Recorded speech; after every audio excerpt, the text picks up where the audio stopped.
You can't start the car. Johnny has the keys.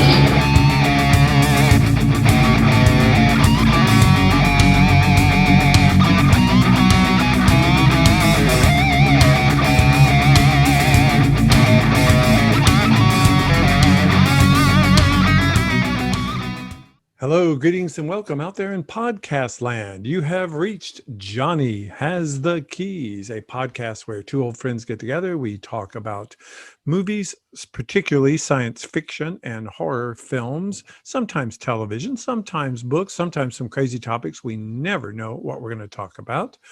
We talk about key references in those films and what they have influenced since they came out. If you are joining us for the first time, wow, thanks, great, glad you found us. Hope you enjoy us, and tell all your friends and come back and hear us again. If you are returning, yay, welcome. Greet all the new people who are hanging out. My name's David. I am with my good friend Tim. Hey Tim, how are you? Hey David, I am doing well. Excellent. I am. I'm still indulging in many a film in the genre world. Ooh, as such we do. as? Well, and I have to say, before I talk about these two movies, it's weird how sometimes I pick movies that have common motifs and themes, and it's not usually intentional. And in this case, it was not intentional. But I watched two horror vengeance movies called Revenge, which I knew was a vengeance movie, obviously. Yes. And Mandy. And I have seen one of those. Oh, you have? I have. Which one? Revenge. Okay, very good. That's awesome. Mm-hmm. And it was directed by a woman. Yes, and she's great. I thought it was a great movie. I mean, as far as that whole genre of I Spit on Your Grave, vengeance film, female empowerment vengeance movies, it's awesome. It is. Both movies are visually striking to me. Okay. But both movies have the obvious logic problems of these kind of movies. No way that would happen. There's no way she's going to, or, that kind of thing. So you have to give them that suspension of disbelief.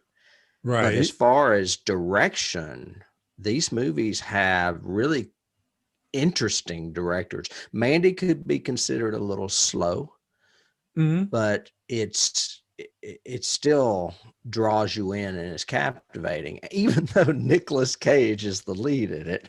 Oh my gosh. He actually got a lot of strong reviews for this movie. I think I remember that. This one was, I never saw it, but I think I remember seeing a trailer for it at one time. What's it based on? They promoted the hell out of it on Shudder. Oh, okay. Because Elijah Wood has a podcast, like a horror podcast. I think I mentioned it to you not too long ago. And Elijah Wood produced this movie. Oh, okay. Yeah. And it's directed by some guy named Cosmatos. Cosmatos, I think is his last name. I remember him. He's from, what did he do? You're thinking of his dad, I think. Oh, okay.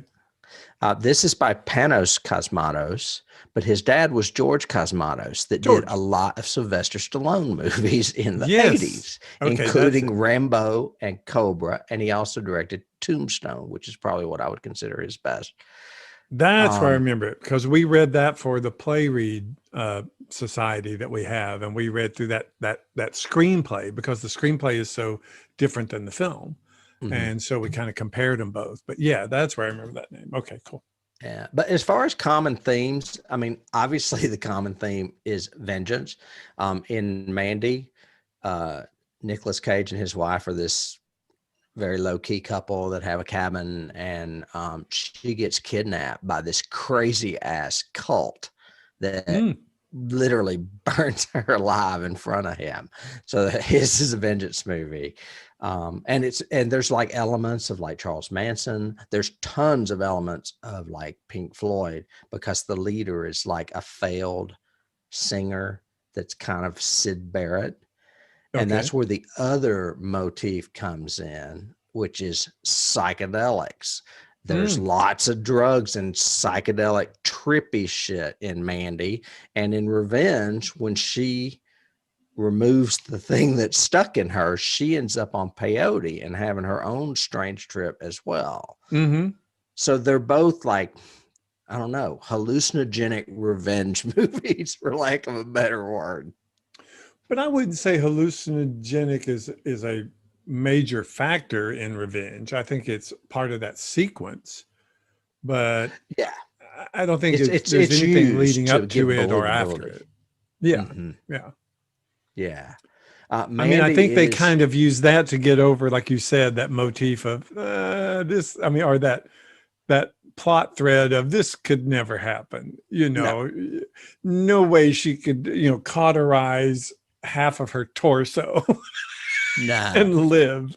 You know, she couldn't have run around with that stick in her body. I mean, she was impaled on a tree, basically. Yes. And she's still running around. I'm not going to pull this stick out yet until I'm on my peyote, and then I can handle it.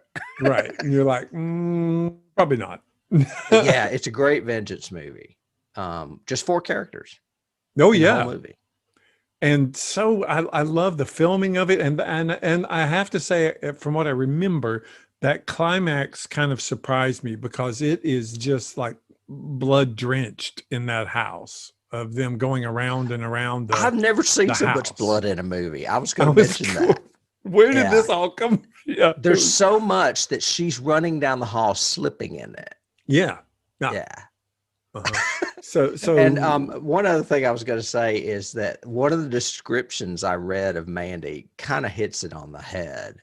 It said it's David Lynch meets Hellraiser meets Rob Zombie. And I was like, okay, yeah, I kind of see that. There's a demonic motorcycle gang in it that's all fucked up and gnarly looking because they've been on some kind of crazy acid. And so it's kind of like a Cenobite kind of thing. Okay. And then it's got but to me a lot of it reminded me of, for some reason, Sid Barrett, because the cult leader is very charismatic, but you just want to kill him. I mean, he's such an asshole. So anyway, that's what I've been doing. Revenge hallucinogens. Revenge hallucinogens. Yes. I went nowhere near that. I actually watched a film that I've been wanting to watch for a few months called Midnight Sky, which was starring and directed by George Clooney. Had a male screenplay writer, Mark Smith, who based it on a book by a female writer, Lily Brooks Dalton, called Good Morning Midnight is the name of the book, but they changed the movie title to Midnight Sky. And it was a unique blend of genre. It basically, the story is a scientist who is at an Arctic station. Some kind of calamity has happened on Earth, and I will share the spoiler that you never find out what that calamity is, just that it's devastating to the planet. But he, in the previous few years before the movie takes place, it takes place in like 2043 or something like that. So it's in the near future. And he had found a moon of Titan that had shifted in orbit and actually become habitable and become Earth-like, on a moon of Jupiter. So they sent out several, Did you mean moon of Saturn? A moon of Jupiter, sorry. Oh, because Titan is a moon of Saturn. And I thought you said Titan. My bad. No, yeah, it should be a moon of Jupiter. Yes. Oh, okay. But so they send out some terraforming ships. They send out one in particular ship to do a 3-month mission there and then return.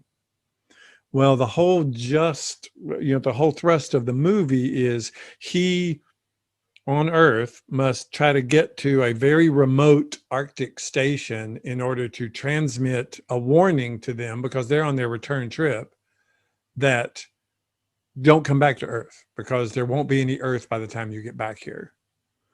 And it's a really unique movie because it keeps cutting back and forth between him in the Arctic having this kind of survival story, him and this little 9-year-old girl who was a survivor, and the spaceship, and they're surviving some things on their world, on their planet, on the ship as well. Yeah. And then trying to cut back and forth between them. It's really a unique movie. And why is Earth not going to be there? Well, because this calamity has happened. Okay. All you see is him doing projections on a map at one point, and you're seeing these red areas, almost like, virus spread kind of thing going all over the world. But you never, ever find out what it is. Is it a natural disaster? Is it a biochemical disaster? Is it a plague? Is it whatever? You just know that it's threatening the earth. And then later on, near the end of the movie, you see the effects from the spaceship as they're coming into orbit. So, and it's George Clooney. Yeah, George Clooney stars in it, and it's called Goodbye Midnight. It's called Midnight Sky. Oh, Midnight Sky. I think I've heard of this. He does. It's funny that he does some science fiction movies. He must have a flavor or a taste for that. I think he does, and he likes it. I still have always liked his version of Failsafe, the movie that he did that was based on the 50s, the late 60s film by Sidney Lumet. And Gravity, of course, we both covered. That's what came to mind. But yeah, he's really good in this. The girl is really good. The little 9-year-old girl is great in it. And the other cast is good. Like Felicity Huffman is one of the astronauts. I'm sorry, Felicity Jones, the other British girl that reminds me of her. And it's got a great cast. It's got great effects. I love the design. The production design is really good. And I think you would like a couple of the twists that happen in it story-wise. I think you might like it. Yeah. While I've got you, what streaming platform is it on? We should be saying this when we do these movies, probably. Oh, it's on Netflix. It's on Netflix. I watched Mandy and Revenge on Shudder. Okay. I'm Shudder's not sure if getting they're available. Better with getting, I remember watching Revenge, I think originally it was either Amazon or Netflix when it first came out. It's a weird movie. She is French, but it's filmed in Morocco. And all of a sudden, even though it's subtitled, occasionally they speak English. So you're like, what language is this movie? Because it's really kind of wild. Yeah. And it's filmed in a desert in Morocco.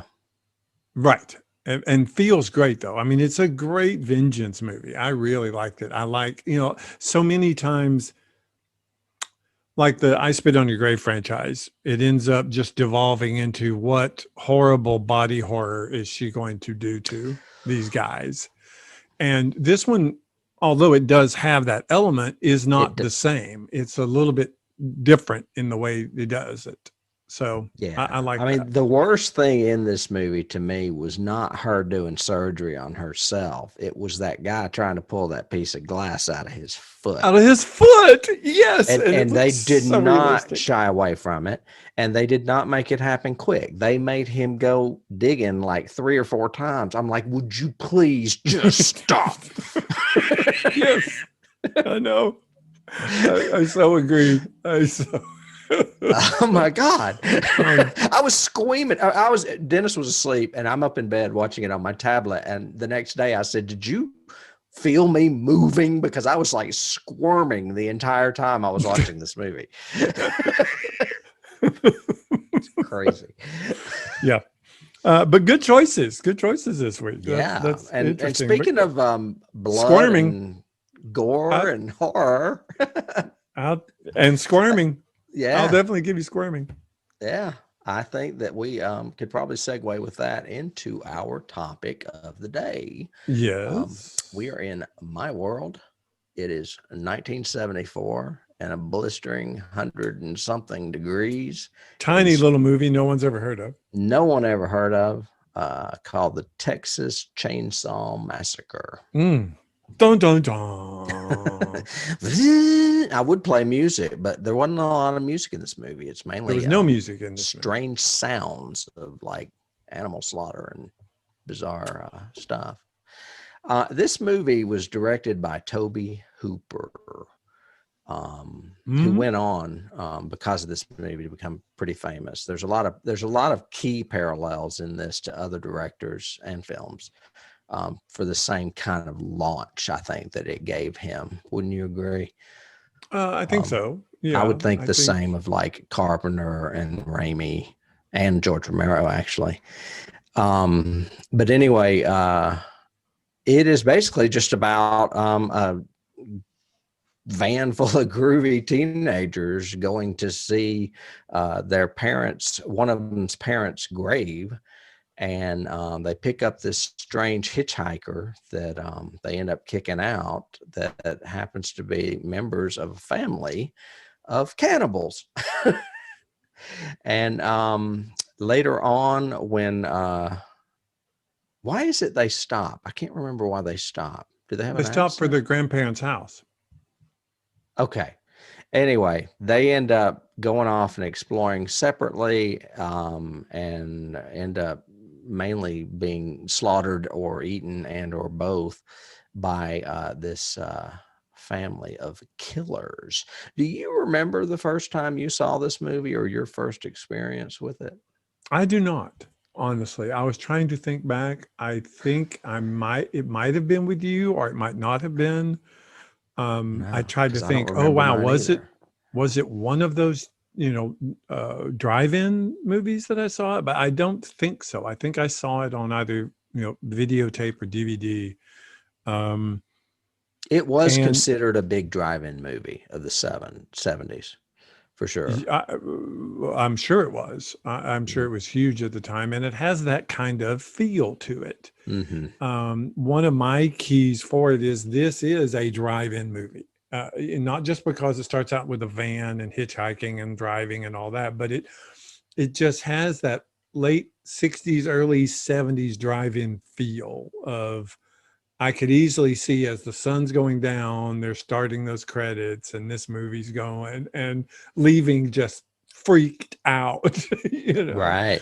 Because at the time it was very, very disturbing and still is. It still is disturbing. I do. You ask about first time. I do remember the first time I watched this being really, really disturbed by the dinner scene, Mm-hmm. which is kind of like the climax of the whole movie. But being Mm-hmm. very just like I don't know how much more of this I can really take. I don't know how much more of this scene I can take. And watching it again this time, I still got that kind of feeling. Of that is a very There's a lot of screaming in that scene. There's a lot of That woman screams constantly. That's what I remember most about this movie is that the last 10 or 15 minutes is just nonstop screaming. just Pretty much. screaming Yeah. over and over again. I tried to this watch. I tried to think, what would I have felt like if I'd gone to see this movie in '73? Does it warrant the hype that it got in comparison of what else was coming out in '73 and everything else? And yeah, I could see how this movie became talked about everywhere. Mm-hmm. Of, you haven't seen anything like this movie. No, and it's very at this time. influential too. I think. Yeah, I agree. mean, I can think of an X-Files episode that was spawned from it. I cannot remember the first time I saw it either. I know I didn't see it in a theater. I'm fairly certain it was on videotape, but I can remember a particular time I saw it, and it was one of those times I was up in Tennessee visiting John and David when they had their Halloween parties. And I want to say it was the science fiction party, and I was up late decorating. They had gone to bed, and I turned on, one of those channels that's showing horror movies because it's Halloween.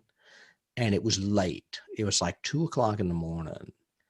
And it was a really good print. I couldn't believe how beautiful the print of the film was. And I got sucked into it. And it literally freaked me out a little bit. actually scared watching it that late at night by myself, even though I knew they were in the bedroom. That's the time I remember most watching this movie, and probably the last time I had seen it Okay, since I watched that makes it the sense. other day. Yeah. Yeah. So we mentioned that it is directed by Tobe Hooper, who went on, as a result, I guess he got noticed or friended Spielberg because of this movie, because eventually he went on to do Poltergeist with Spielberg as well as Twilight Zone, the movie. There is right. And like you said, both of those was with Spielberg. There's a critic out there named John Bloom. Most people would better know him as Joe Bob Briggs, that considers this the greatest movie ever made. Why does he say that? Does he give a I don't reason? know. Probably because he's from Texas. He did film a cameo for the sequel, but it got cut, so he's not a good actor, I guess. I do watch his show sometimes. Right, probably not. And Tobe Hooper's partner in writing this was a guy named Kim Hinkle. I don't know anything about him, but when I did look up his resume, most of them were just Chainsaw type sequels and Hooper projects. Yeah, and I mean, I've got in my notes, I don't know who this Hinkle is, but he may literally be a cannibal, I think, because, I mean, if you look at his credits, it's like all the Chainsaw movies plus Head Cheese plus Butcher Boys. I mean, it's all this same kind of genre thing. Well, Head Cheese was the shooting title for this movie. Maybe. Right, but they also did another like small, I think, an independent, almost like I guess Into the Woods was for Evil Dead, is the impression I got, kind of thing for it. So yeah, it was weird. Yeah. One of the other thing I meant to mention at the beginning is that this film actually brings a cohesive unity to our podcast, in that it is the third film based on Ed Gein that we have covered. Is that good or bad? I don't know. I think it's great. If that's a good thing. Okay. Well, I mean, all these movies were influenced from a serial killer from Wisconsin, I believe, named Ed Gein. And several elements of Silence of the Lambs, which we covered in the first season, were lifted, including dressing up in human skin. Several elements were lifted for Psycho, which we covered in our second season. And here we are covering this one in our third season. I found that pretty gratifying, actually, in a cannibalistic kind of way. Yes, I could understand that. In a cannibalistic kind of way. Yes. I also did a little research on Ed Gein while I was doing this. And apparently he was not a really big serial killer. He only killed 2 people, both women. He was a grave robber, though, and he stole parts from graves and like made things. He was more of a presumed necrophiliac as well, right? Because he did do the using human skin for different things. I mean, he was the influence of Buffalo Bill, like you said, and so I think Norman Bates. Because of the whole taxidermy thing with his mother and Psycho. Yeah. Right. This movie was budgeted at $60,000. They exceeded that by a lot. I think they had to sell off portions of their royalties or something. I don't have a lot on the cast of this movie. However, I think it is always fun to point out that John Larroquette did the introduction. Which I just find amazing. Once I found that out in the research, I literally had to go back and listen to it again and go, yeah, that's right. Because I didn't recognize it at first. Mm-hmm. And if you're a fan, if you don't know who John Larroquette is, he played, was it Dan on Night Court? For Dan Fielding. For like a decade. I mean, that show was on a long time. And apparently his payment for doing the narration on this film was one joint. There you go. So, I also read in my research that he's never seen it. He I has read never that too. actually seen this film. Yeah. So maybe he's not a horror movie fan. But I don't know. I would have done the And narration. he had his own show as well. He went on and had his own series called the John LaRoquette Show, which was kind of like the old Dick Van Dyke Show, only modern, blah, blah, blah in the 90s sort of thing. But yeah. Most people would recognize him and or recognize his voice, which I was surprised I did not, when I heard it, sort of thing. So other cast members, I'm not going to go over them all because most of them we do not know, but I will mention Marilyn Burns because she is the lead female and she does scream a lot and get covered in blood. I mean, she has so much blood, it's like Bruce Campbell in Evil Dead. Oh, yes. Yeah. Yeah. You can see where they've pulled it away from her eyes, just like Bruce Campbell, Exactly. So that she could see. I mean, and I'm sure she had the same problem like Bruce did, where her clothes were like hard, probably from the Cairo syrup or something, We have the group of teenagers as well as the group in the family. The other group member in the family, I think bears mentioning, is the, I guess he's the father, played by Jim Sidow, the guy that also owns the gas station. Yeah. He's a recognizable character mainly because he's in the sequel as well. Well, he's also Gunnar very Hansen. Memorable in this part, with the messed up teeth and the way he does stuff and the whole, he's got Joe Powell's favorite line in the movie, which is, "Look what your brother did to that door." But that whole drive to the house where he's just hitting her with the stick the whole time and telling her it's going to be okay. And you're like, oh my gosh, these people are twisted. Yeah. And the whole time he's got her in the gas station. It's like, this guy's done this before. You can tell. Oh yeah. Oh yeah. Yeah. I mean, I think that's the biggest key from it is that whole, it spawned so many movies after this, from Wrong Turn to all of the, even like Friday the 13th. There's going to be some crazy old guy you're going to meet at the gas station. He's going to tell you a story. That's right. Be crazy. That's a great one. And you're going to ignore it and keep doing, and you're all going to die. So I think that motif of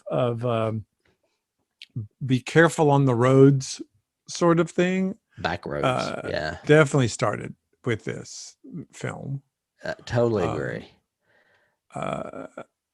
And the fact that the family is all crazy. Like you said, the big key I got out of that, definitely that came to me immediately was, home in X-Files. From the X-Files. And the fact that, they're all crazy. She has no hope. There's no sympathetic person who's going to like help her or give her a drink of water or anything. No, and that place is out in the middle of nowhere.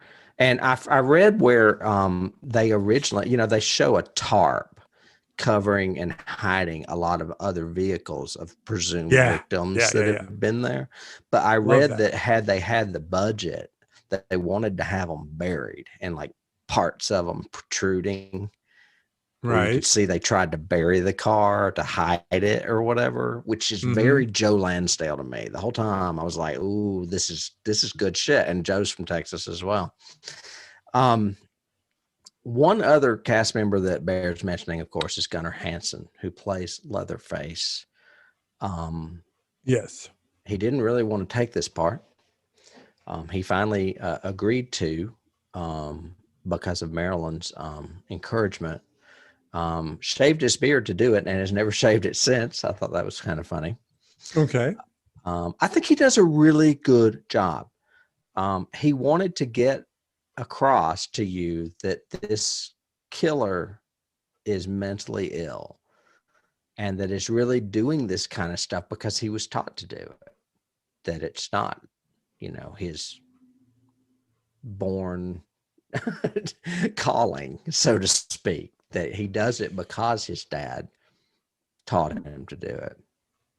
Right. I do think that's apparent, and I think that says a lot. He doesn't come off like he does in the other sequels and everything else as this malevolent, uh, you know, Jason or something like that person. You actually feel like he is a mentally handicapped kid that this father has berated his whole life, and that's why he has these weird gestures and stuff he does. And he goes, I love he makes yeah. these weird noises too. Well, he never says really anything, right? Everything is No. gibberish or some kind of weird sound or whatever. But I do like Hooper's choice of the scene where it's that real long shot and he comes out of the kitchen, he goes across the hall, he goes into the living room and he looks out the window like and you don't know, is he looking for a victim? Is he looking for somebody? You don't know. And then he sits down and he does the whole cover his head and hold himself and kind of rock kind of feel. I thought that was really, really cool. It makes him a more pathetic, creepy, weird character than he's from Hellraiser or something, you know. Well, and there's actually one scene where he's startled by a victim coming down the steps. It surprises him, which cracked me up. Oh yeah, when she's coming back down the stairs. Yeah. She scares him. Right. Right. You mentioned his dialogue, and I did read that at one point he did have a line in the script, but after they filmed it, Hooper said, no, that makes him look too smart. No. Oh, really? That. And they cut it. Yeah. Okay. So yeah, at one point he was going to have a line and that never happened. So a lot of I guess a lot of the admiration I have for that, it is an icon similar to Michael Myers in that it is a silent icon. He really, other than the gibberish, he has no dialogue. Correct. He's just that imposing figure sort of thing. Very Michael Myers. Yes. Mm-hmm. Among other things, there's a lot of movies, a lot of reasons this has connections with Halloween. Before I move on from casting, I did want to say that Marilyn Burns, I know this wasn't really her, but her character's really adept at jumping through windows. She jumps through high windows twice in one film. Yes. But then again, if you're presented with that kind of thing, why not take the first avenue of exit you can, regardless? I mean, I would be the same way, man. If somebody was coming after me with a chainsaw, I would get through a window in a heartbeat. Yeah. I mean, there's pluses and minuses in the cast. I do like you said, like we said, I do like the Leatherface, the way Hansen played him. I do like the father. I think some of the lesser characters are not so much. I don't even remember the name of the dude who's the driver. Jerry? You're talking about the one they pick up, the hitchhiker? No, their group. So their group has Sally, who is Marilyn Burns, who actually I think does a really good job in this. Mm-hmm.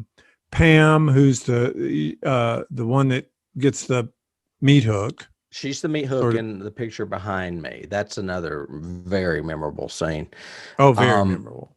I think the driver's name was Jerry because her brother's name was Franklin, and he was the one that would drive you nuts. Right. And I kept trying to think, is it his performance or is it his dialogue he's being given that made it seem forced to me? He seemed really forced to me. The rest of them seemed pretty abstract. I mean, pretty natural, I guess, is a way of saying it. There were two scenes that I didn't like screenplay wise. I didn't understand. One was when they first get to the Franklin house and they're all kind of exploring, before they decide to go to the swimming hole or whatever.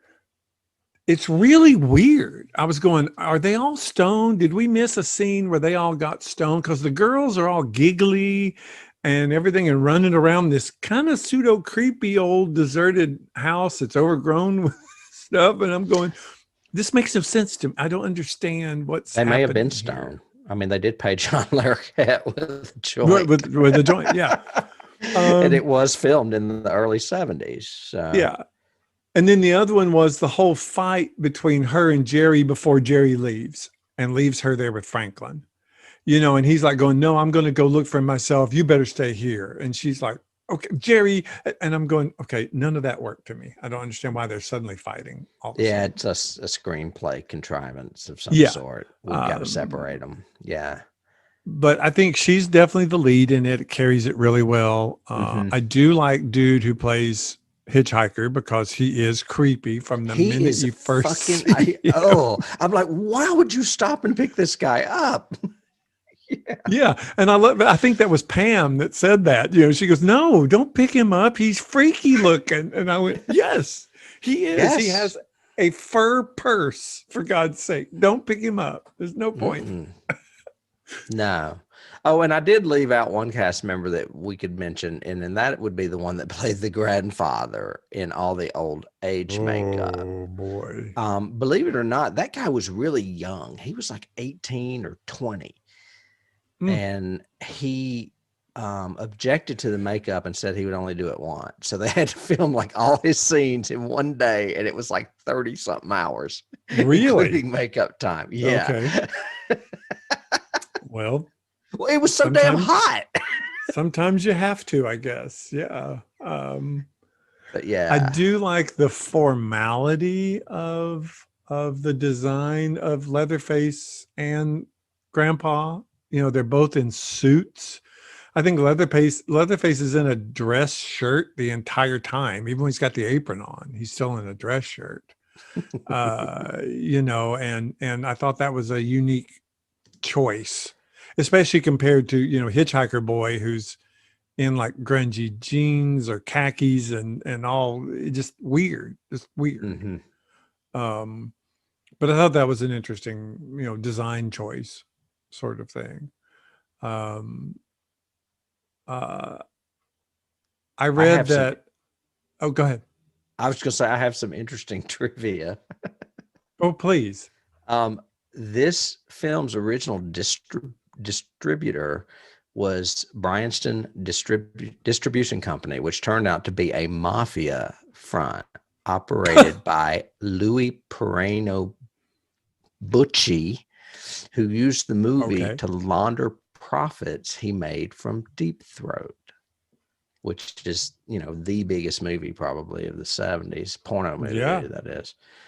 In return, the production received only enough money to reimburse the investors and pay the cast and crew $405 apiece.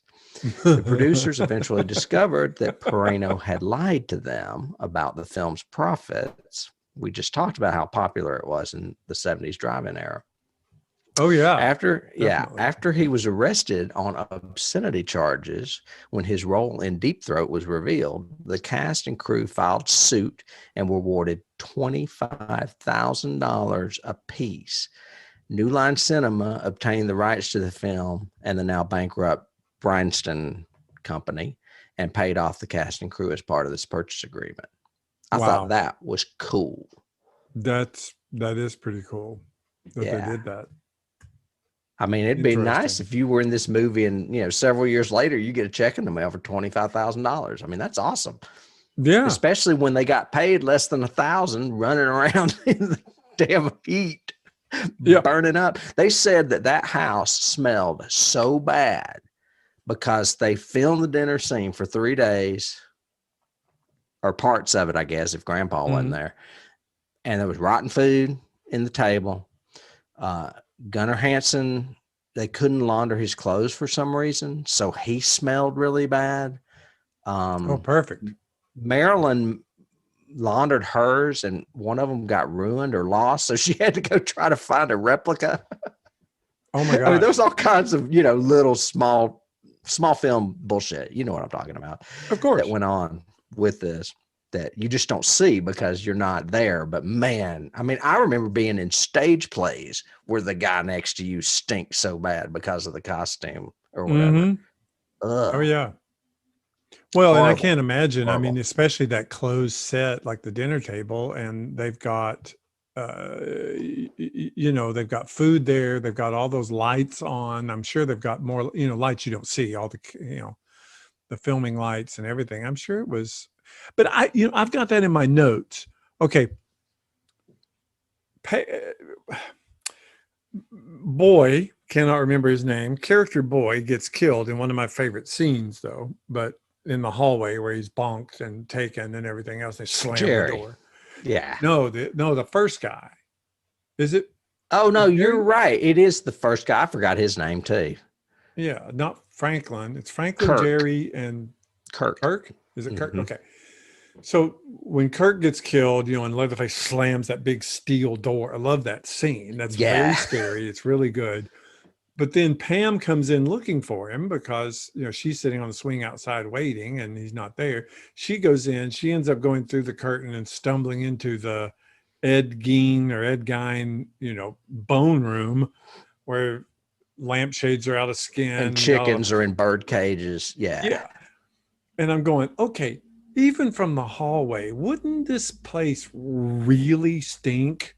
Yeah. Really bad? Why would you go in there? That would be no.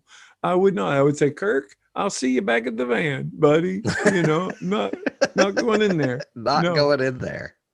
I mean, they had already done this thing, the whole foreshadow thing when they drive by the slaughterhouse. And you essentially get the whole backstory. But, they all react because they smell it first. They smell it, yeah. Before they see it. It's like that old chicken plant in Morristown. Oh, my gosh. Yeah. Yeah. Wind's coming from the north today. Oh, my God. Kind of thing. Yes. So, I wouldn't. I've got in my notes. Wouldn't that place smell? I would not go there. So I can just commend the cast for, maybe that's why she was screaming so much, was because she couldn't breathe. That could have been part of it. It probably was definitely some motivation anyway. Yeah. Yeah. Before we move on to keys, this movie did not really win any awards. However, there was a film festival in 1976 called the Voorhees Fantastic Film Festival, and it won Critics Award. Tobe Hooper, I guess, maybe, I don't know if he won it for the film or directing, but it just says Critics Award. I would definitely put it on my 1,000 movies to watch before you die kind of thing. I think it's on there. A horror. Oh, it is? It's on our book list thing? It's on there. It 1001 movies you must see before you die, edited by Steven Schneider. It is included, 1974. This should be, especially of the early 70s graphic horror kind of thing. Although there's not a lot of blood in this. Not this movie at all. has very little blood, I think, compared It's all on Marilyn Burns. Yeah, it's all just on painted her. on her. Well, and I did see that in research. I saw a thing where she actually got cut at one point, and some of the blood on her costume is hers. It's really just real blood. Since we're heading into key territory, there's a lot of similarities in this movie with The Evil Dead. Of course, you know that because you were there when they were making it, and Halloween and Night of the Living Dead, just being a small film and a bunch of people. And one of them is what you just said. You were talking about Marilyn getting injured. And I remember you talking about Ellen running through the woods in The Evil Dead and her getting hurt and some of that blood being real too. Yep. I was going to mention that as a key because it's, again, I think it goes to, first season when we're covering a lot of those movies and we're talking about, the singular vision of this small group of filmmakers who are wanting to make their movie, and they don't have enough money to make it. They don't have the right people to do it, but they're doing it, and they're going to do it as best they can. And they end up just, lightning in a bottle kind of thing, and catching these incredibly horrific, scary scenes that are very memorable. Iconic. This movie has iconic scenes. Oh, yes. I mean, I can name 4 right off the bat. The slamming of that door, like you said. Yep. That woman on the meat hook. The meat hook scene, yep. The scene at the end where he's twirling the thing up in the air and she's riding away in the truck all bloody. I mean, both those come to mind. This and the dinner table scene, of course, which we mentioned earlier. And I've got all those listed in my favorite scenes. I would also list the opening credits are awesome with those quick flashes Yes. And the uh, decomposing bodies. and the decomposing bodies, and then pulling back from that desecration at the cemetery. That's an awesome opening sequence. Mhm. It's And so disturbing. yeah. And another one that's weird for me, but I got to admit, and I kept trying to think, my mind didn't go there, but I kept trying to think of what key is this a reference back to? What is it? What is it? What is it? Or sense is there's just a really ominous feel of something bad's going to happen. And these two people go to the creek, and there's no pond there. So they just go exploring because they see the roof of a house in the distance. And just the way the movie is plotted, you go, no, I don't think that's going to be a good idea. But it's showing them go through the field of like sunflowers. And they're really, really distant walking up, but it made me nervous. Them going through this really pretty Texas, there's sunflowers. It's so, this isn't going to be good. It's not going to be good. I was more nervous when they were on the front porch knocking on the door. Yeah. That bothered me. Yeah. I was afraid of a shotgun, a blowgun, a spear, something's going to come through. Right. I mean, I was like, that house is full of killers. And they're like, hey, we need some help. Knock, knock, knock. I'm like, stop it. Go away. Yep. But like you said before, go ahead, because you had an idea. Actually, I was just going to go on to another key. I've mentioned Halloween several times. This was the biggest grossing independent film until Halloween. So it preceded Halloween by 4 years. Makes sense. So that's another similarity you've got there. Also, what you mentioned earlier, surprisingly, this is one of the least bloody films of all horror movies, very much like Halloween. Halloween had hardly any blood in it, but both are horrifying and visceral. Scary movies. Yeah. They're both very visceral. I think this one is very violent, although it is not bloody. They literally take Franklin out with a chainsaw to the chest, and not just once, several cuts, and yet you see no blood. Right. And he's the only one that actually gets killed by a chainsaw. Yeah. Whereas if a modern filmmaker was doing it, there would be splatter everywhere, literally. I do. Another key I have is news broadcast exposition, which reminded me of Dawn of the Dead. Or Night of the Living Dead, yeah. Or Night of the Living Dead, the same thing, where we're getting a lot of the initial, situation of the film and setup through news, overhearing news audio. I love that. As if I had to plug my book again, I kind of do it with Facebook in my book, where you keep seeing newscasts and weird things on Facebook. I was going to go back to Halloween, this little thing I read. Apparently, the reason he didn't use all that blood was he was trying to get a PG rating, and they slapped an X on it. Yeah. And it never was. It says it wasn't until the film received an R rating when Hooper gave up and released it. Apparently, had the same problem with the sequel, because the plan backfired. It's still disturbing regardless of whether or not you see blood. Well, and wasn't this one of the video nasties, just like Evil Dead was? It was it got hit twice. It got hit in the 70s, and then it got hit again in the 80s with that whole video nasty scandal. And there's like certain countries that didn't even release it until a decade later, or something sort of thing. And I think, again, that's because of the mood it sets, the pacing he does, and this just bleak ending of it. It's relentless. Yeah. It just, once they knock on that front door, it just doesn't stop, kind of thing. I have another semi Friday the 13th key in the creepy old guy who's telling you ominous stuff.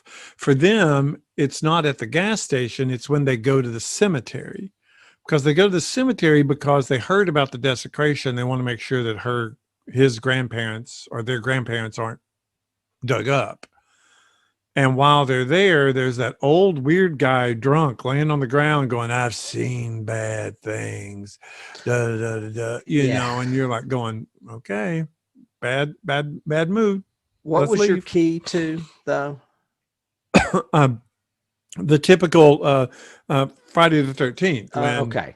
I the thought you old mentioned guy's another going to one. tell you you're all going to die up there. Right. Right. And in Friday the 13th, you think he could potentially be the killer, and it's like a MacGuffin they throw in there because Correct. he's not the killer. Correct. But yeah, and that character could be actually crossed with either the guy that you're talking about at the cemetery or the guy at the gas station, the father, because he reminds me of that guy too. Yeah, because he says don't go around poking around people's houses. Some people don't like that, which is ironically what they end up doing, of course. Right. Yeah, I agree with that. Yeah. I've got The Hitcher as a key because, a movie that we should put on our list. I hope Because that's on our list. I like that because movie. don't pick up hitchhikers. Just don't do it. You got a 50-50 chance, and sometimes in these movies it's a 90-10. Especially if they look like Batty from Blade Runner. Yeah, don't do it. We mentioned also earlier that this is kind of, I would say there's a key in that it feels like a drive-in film. Mm-hmm.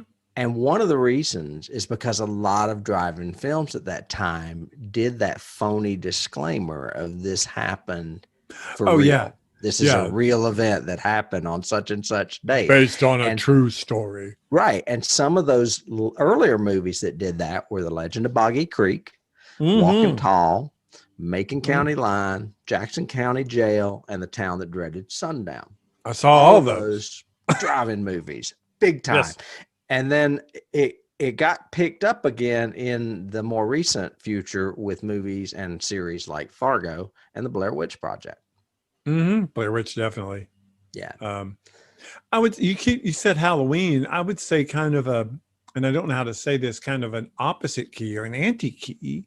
An anti-key would be the fact that what really, really, really works in Halloween is the music. And what really, really works in this is the lack of music. There is no theme to this. There's no music anywhere in this movie. I can't think of another movie that does that, but I'm sure there is. Everything is just weird sounds and tones and it is weirdness. And it works for this movie. It's it unsettling. Makes you, very well said. That's it. I have 2 Evil Dead keys. You mentioned Evil Dead already, but I think the typical, excuse me, the typical theme of, kids in a remote location is definitely Evil Dead. And I got Evil Dead when, Pam goes into the anti-vegetarian room. The room with all reminded me of the shed scene in Evil Dead, finding all the bones hanging and all the weird, skulls on the wall and all that stuff. Agreed completely. And and since we're in that mode, we've mentioned Evil Dead, Halloween. I have to bring in Night of the Living Dead in that. I mean, they're all low budget beginner movies that launched crazy directors, but in Night of the Living Dead, they're going to a graveyard to their parents' grave. Yep. And that is exactly what is happening in this movie. I was like, wow, that is like as direct a key as you could possibly get. The other Evil Dead, of course, is running through the woods, being chased by a menace. In Evil Dead, it's the demon. In this, it's Leatherface, of course. Right. And I read a lot of funny stuff about that. That she was not a fast runner and he was, and that's why you see him chopping a lot of trees and spinning around because he's trying to give her time to get further away. Makes sense. I thought that was kind of funny. Did they use, was that chainsaw real or was that a prop? It seems like they're so low budget. That was probably real. Did they at least take the blade off of it or whatever? I read that there were some scenes where I didn't read a lot about that in particular, but I did read one scene that was real where they had to carefully rehearse because they didn't want anybody to get hurt. I can't remember which one it was with. Probably the guy that got killed, Kurt. Okay. Was it Kurt? No, what Kurt got hammered. It was Jerry that got the saw. No, Which Franklin is ironic got the saw. because it is the Texas Chainsaw Massacre, but only one person gets killed by a chainsaw. Right. Right. That's kind of funny to me. I've got one of my big keys for this is Rob Zombie in general. Every movie he's done. This That's a good one. This feels like he was extremely influenced by this movie. But I have to comment, and Joe Powell's probably going to get mad at me, but he doesn't do it as well. No, he's not as good as Tobe did with this movie or Sam with Evil Dead. He just, I don't know. He's not. It lacks maybe a sympathy or a humor or something. There's a lot of humor in this movie. There is. There's some throwaway lines that are funny. There's some situations that are funny. There's some nervous laughter, in places because you've got to have that breather. And yeah, I agree. Rob Zombie doesn't understand any of that. Yeah. I think I was trying to put, I haven't seen one of his movies in a long time because I'm not a fan. And I was wondering if you knew perhaps if that was the case. He doesn't, to me, he doesn't know pacing. He destroys, he doesn't know good storytelling, I think, is my thing. Like when you watch his version of Halloween, there's too much Michael in it, and there's too much backstory, and there's too much stuff that you're going. The mystery is what makes the first one. Correct. Yeah. Is this a force? Is it not? Is it what is, kind of thing. But I think he's, the grittiness of this movie, I think definitely influenced Zombie's aesthetic. I think in almost all of his movies. Yeah, I guess I would compare him kind of to American Horror Story, where I think he kind of equals over the top trope and gore is equal to good horror movie. And that's not the case. We know that writing and characters are good horror movie. If you don't care about the people, you don't. I cared about Marilyn Burns in this movie. I was kind of shocked when she jumped out that window. Yeah. Holy fuck, man, that's kind of hurt. Oh yeah. So, you care about her in this, and she does that well. And the whole time she's at the table. Yeah.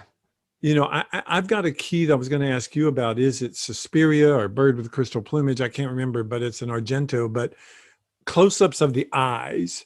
The way he does that dinner sequence when she is really freaking out and they keep showing like almost even the blood vessels in her eyes. They get so close. And it like goes from, it's like 3 shots where it gets so close that yeah.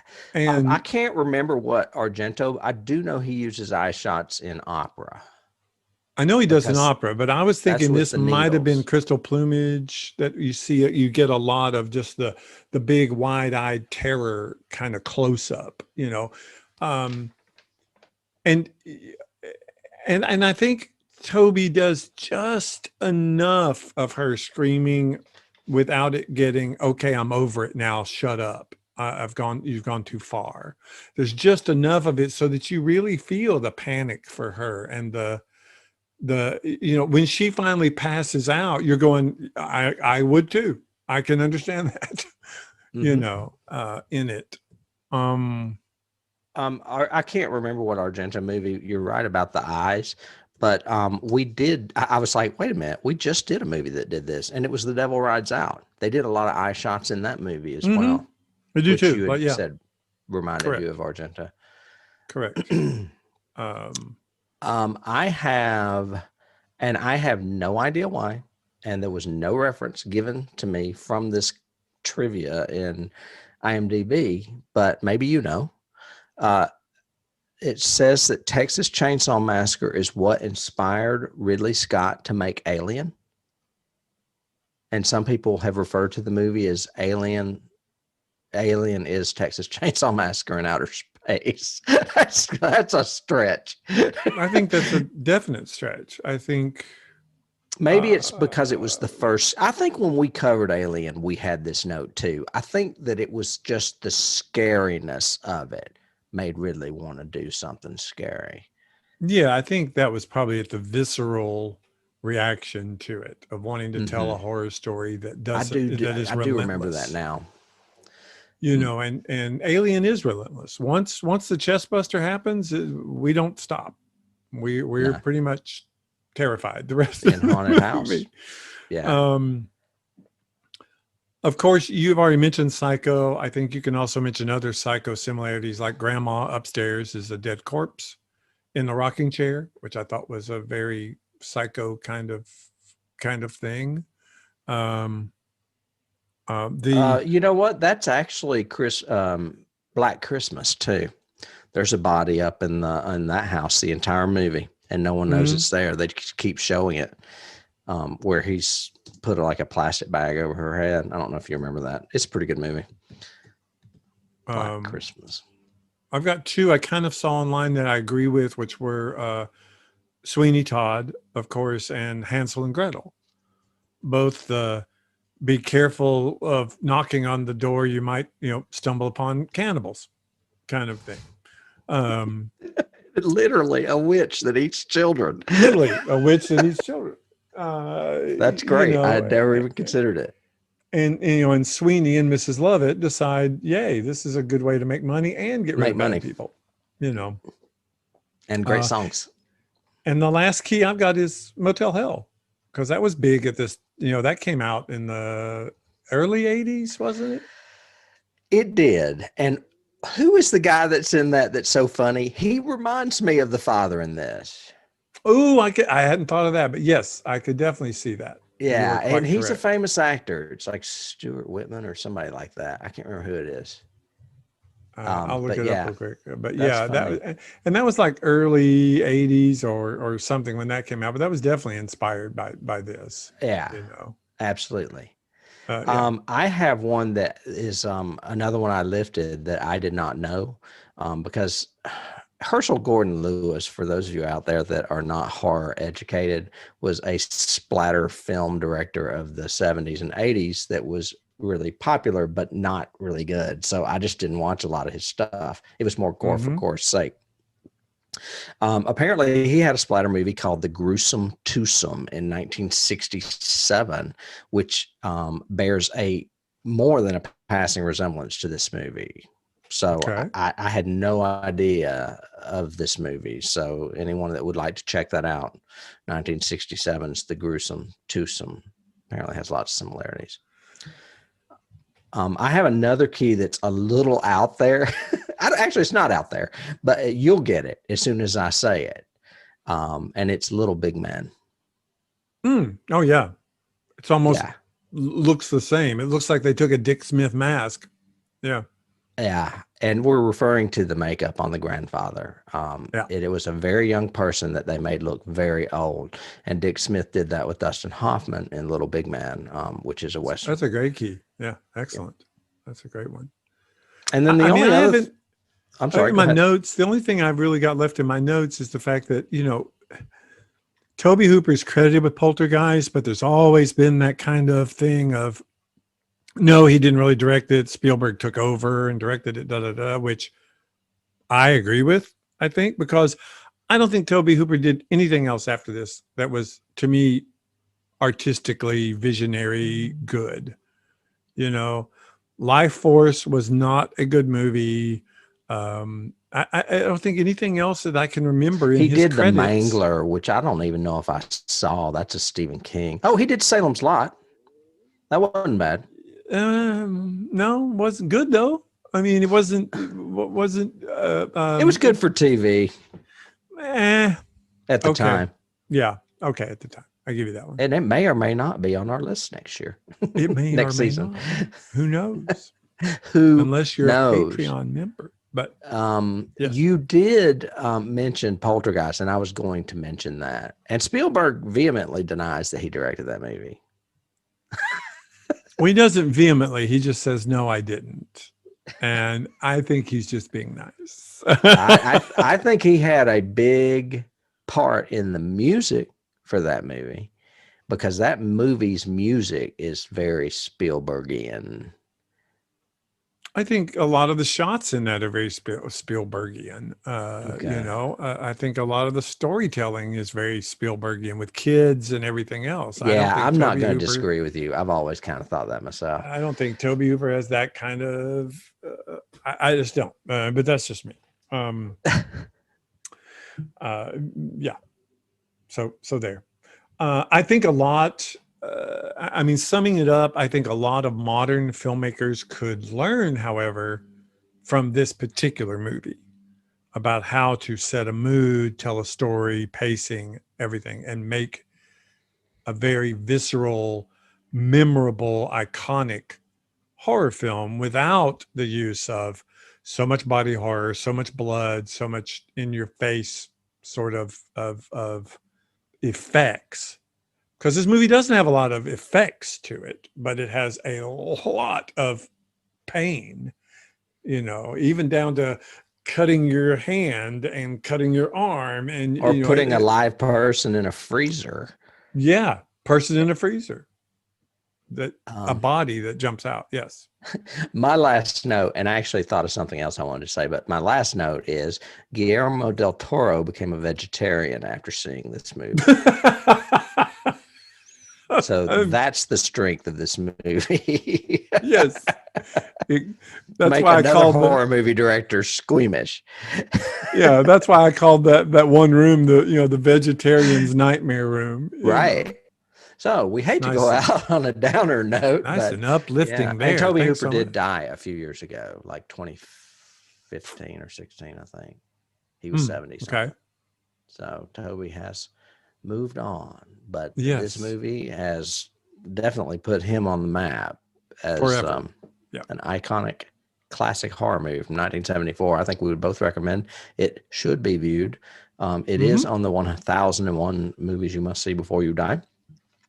Before we leave, we would like to ask all of you to talk to people about us. Yeah, please. Tell people out there that you listen to our show and that we know what we're talking about. Oh, I should show this last picture. That's the end of the movie right there. Yeah. You can find us not only here on audio waves of podcasting, but you can also find us on YouTube. Yes. Be sure to subscribe and like us and share us. If you're interested in either Star Trek or the X-Files, we have bonus shows on Patreon for subscription, as well as bonus shows on there that are not subscription. So you can watch and see us there as well for free. And I think that's all I have, other than the fact that I may hear chainsaw outside. Yeah. Run. Stay away from the big metal door. Yes. And then next week, we are winding down our season. I could mention that. We are, yes. We only have 4 movies left. And next week, we are in sci-fi land. Yes, where we love to be. So, yes join us there. Tim, thanks for taking me to Texas in the heat. Hey, that's fine. You're taking me to space next week. So that's right. It'll be a little bit cooler. All right. Have a good one. All right. You too. Bye. Bye.